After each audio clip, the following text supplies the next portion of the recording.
Magandang araw na naman sa inyo guys, at ngayon magtuturo na naman tayo ng isang tutorial about sa printing.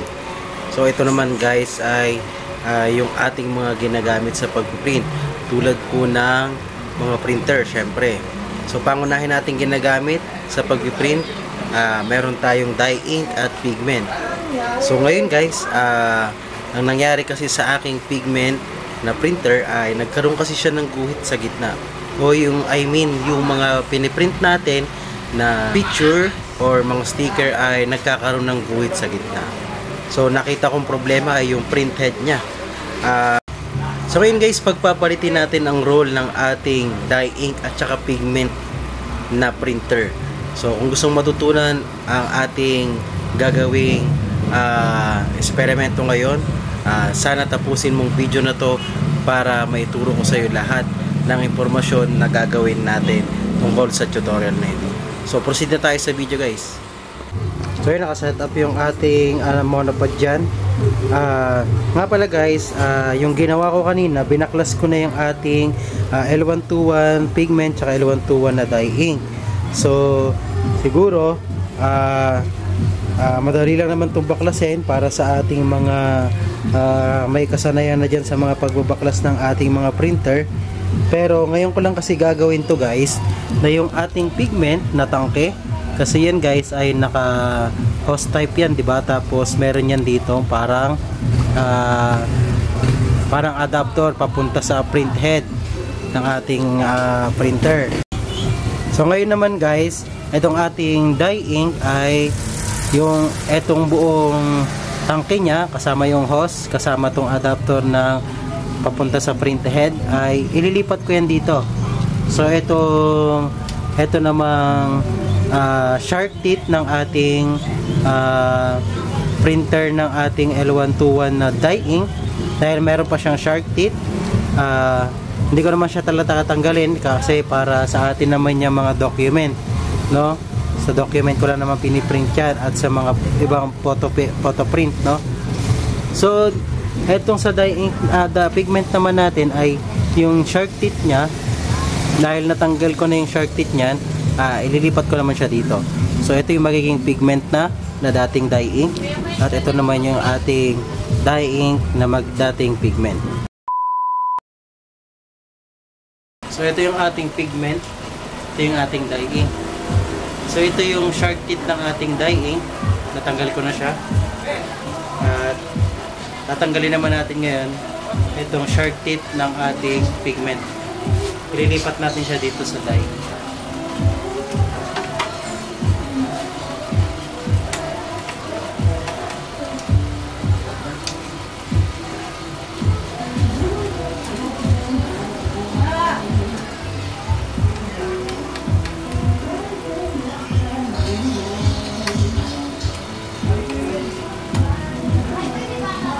So sa mga magta-try nitong sumubok na gawin ay ito lang naman, sundan nyo lang itong aking ginawa para hindi tayo marito dun sa pagkakabit, no? At sa paglalagay, no? At tandaan din natin kung ano yung ating nilagay, kinabit, ganun din yung ating kakabit dun sa kabila, no? Para hindi na yung magkamali, no?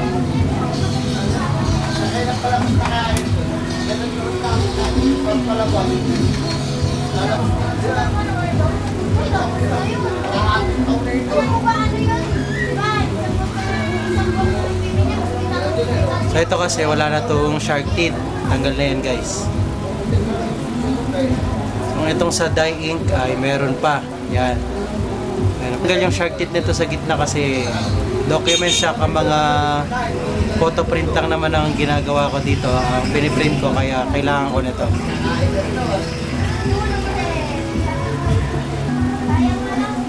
So yung itong walang shark teeth, lalagay natin dito.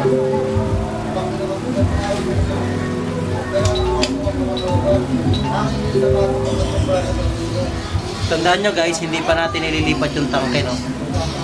Ito muna ang shark teeth. Kasi ito yung paglalapagan natin ng mga itong hose.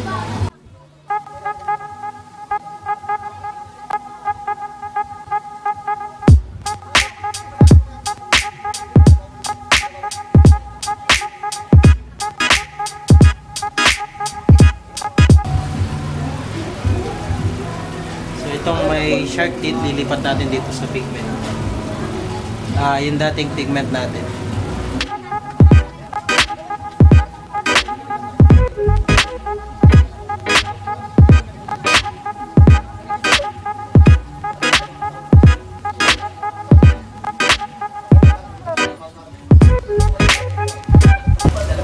So ngayon guys, pagpalitin naman natin ngayon yung mga tangke ng ating dye ink tsang ating pigment.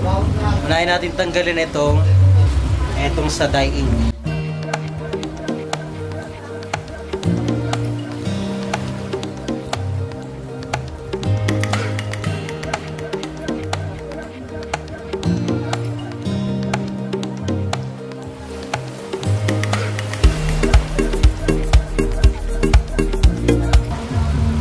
Bale, isang buhat lang yan guys, isang buhat lang yan. So tatanggalin naman natin sa susunod ito ang ating sa pigment.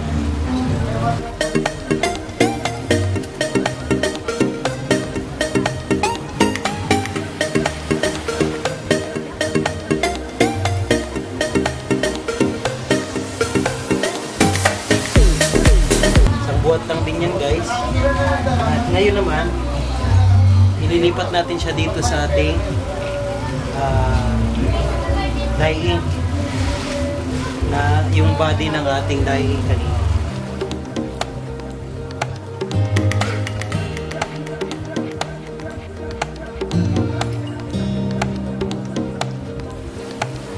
Ayan, pasok naman siya guys, no?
So yun, nalagyan na natin yung tangke, yung shark teeth ng ating pigment doon. Nilagyan na natin dito sa ating body ng ating dye ink, no? So yung gagawin naman natin ngayon, dahil okay na yan, ibabalik na natin yung mga tornilyo na tinanggal natin dito kanina.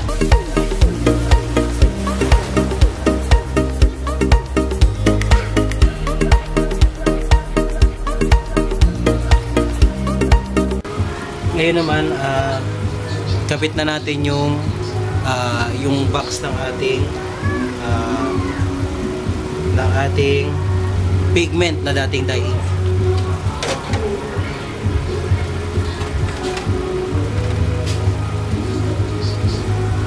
So sa pagkakabit ng box guys, unahin nyo muna tong ating o yung pagkakabit ng cover. Unahin nyo muna tong malaking cover, no? Bago yung itong ating tangke.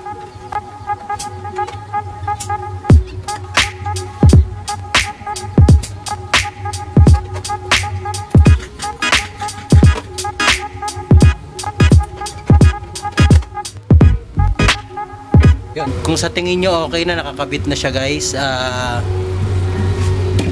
ang gawin naman natin ngayon ay lagay natin yung tornilyo dito muna, no?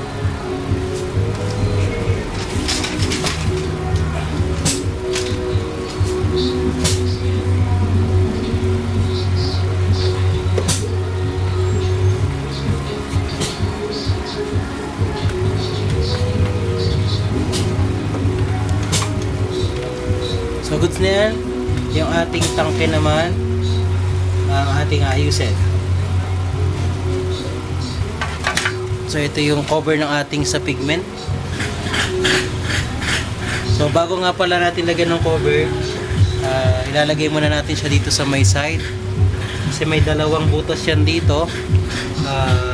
Lulusot muna natin yan guys. No? Pero doon lang natin guys na nakalusot siya. At lalagyan natin ng screw yan dito sa magkabilaan.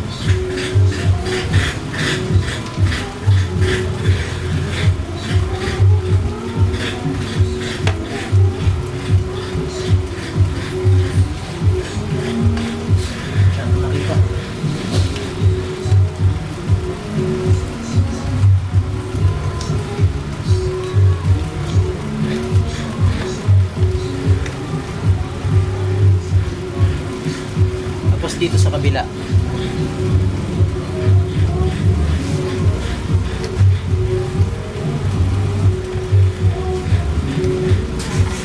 galing ko to, nagkamali ako ng lagay kasi doon pala to sa may kabila. Wala itim pala yung tornilyo nito. Pero okay lang naman kasi magkasitaki lang naman sila ng size.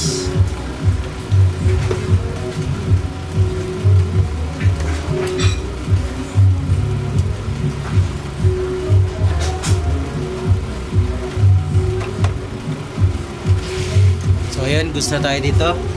Ito namang ating cover. So pagkakabit natin ng cover, tanggalin muna natin yung rubber cover ng ating mga tangke.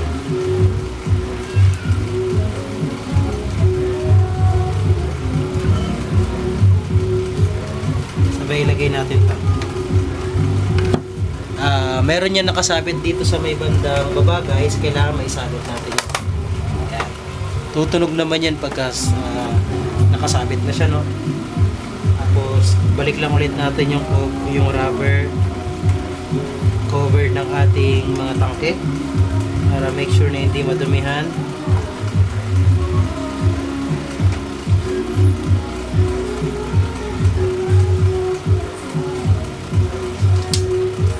At yung ating screw ito sa kabilang gilid.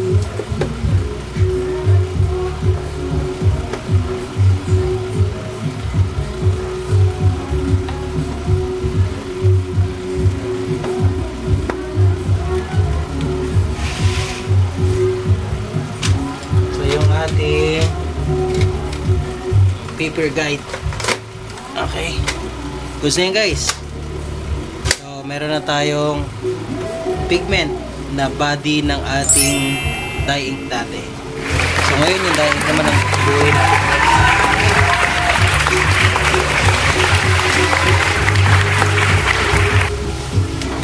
Ito naman, yung body ng ating pigment noon, gagawin natin siyang dye ink ngayon.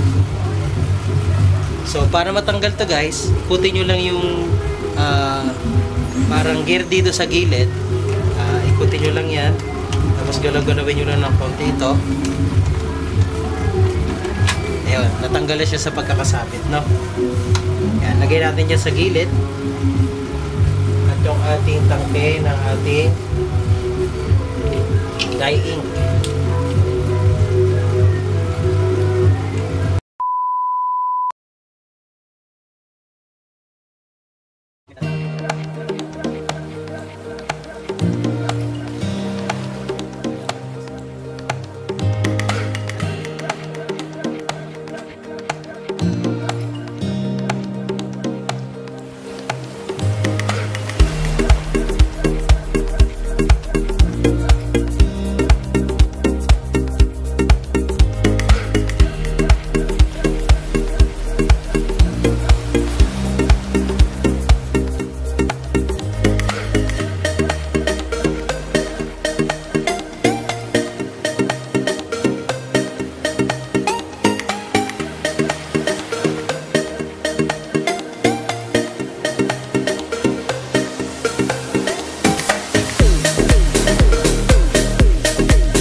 na nga guys, testingin natin tong ating ginawang eksperimento at gagawin natin ito, mag-print tayo na mag-print para ma-flush yung ink nya at para magkaroon ng panibagong laman yung ating mga printhead. So yun, try na natin siya mag-print, no?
So as you can see guys, nagpiprint pa rin yan hanggang ngayon, no?